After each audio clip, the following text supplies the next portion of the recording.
Now let's talk about PARCA Technical Section 2.1. This section covers operating systems, drivers, applications, client server, thin client, thick client, and zero footprint software. So let's talk about operating systems. This is the single most important piece of software running on a computer and enables it to perform all of its other functions. Every computer must have an operating system. The operating system is considered core system software. It allocates resources, monitors system activity, manages disk and file space. According to PARCA, Windows by Microsoft is the most commonly used operating system for PCs in radiology. I would say Windows is the only operating system for PCs in radiology. I have never seen a radiology department that used Apple or Mac, anything like that. I've only worked with Windows. I've been to 5 different healthcare organizations, and everyone in the area uses Windows.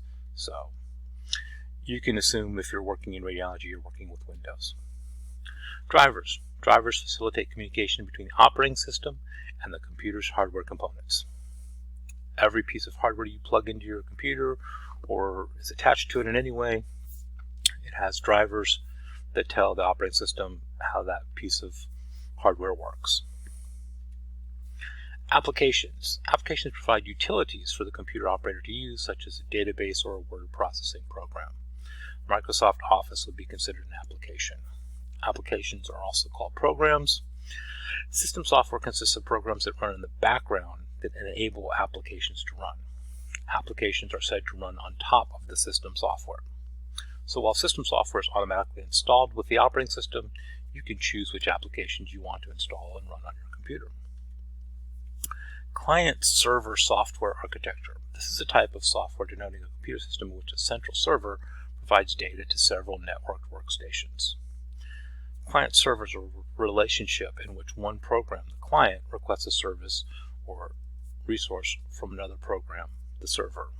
In the early days of the internet, most of the network traffic was between remote clients requesting web content and the data center servers that provided the content. And this is also how DICOM connections work, right? So you have the SCU, which is the client requesting services from the SCP, the provider. So client server is also the DICOM model. Thin client software. A common thin client definition is a computer that uses resources housed inside a central server as opposed to a hard drive. A thin client connects to a server-based environment that hosts most applications, memory, and sensitive data the user needs. Thin clients can also connect to servers based in the cloud. In many instances, a thin client computer can be a superior solution, particularly because it enables an IT team to set up a virtual desktop infrastructure. So what this really means is the application you want to use isn't stored on the PC.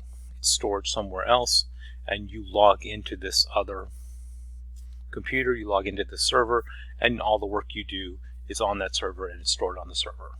And you just make that connection. And this works well in a virtual desktop environment. If you've never worked with a virtual desktop environment, that's hard to understand, but basically you connect to a server and it has a whole desktop. All of the things you would find in the desktop of a computer are on that server, and you use that server. Thick client software. A thick client or fat client is what most would consider a typical PC. A thick client performs all of its data processing on its own, and a thick client also comes with more features. While thick clients are simpler in some ways, they also come with drawbacks. A thick client costs more to deploy, they're harder to maintain, and more likely to break down earlier. Plus, they consume more energy. So a thick client, everything is on the computer. Everything you need is on the computer. You just log in the computer and all your programs, everything you need is there. And finally, there's zero footprint applications.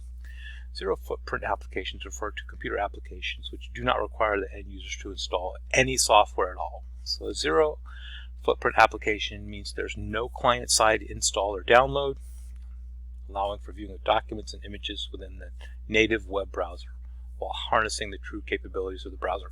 Basically what that means is if you have an EMR, you're working in your EMR, you want to bring up an image, the image comes up within the EMR browser.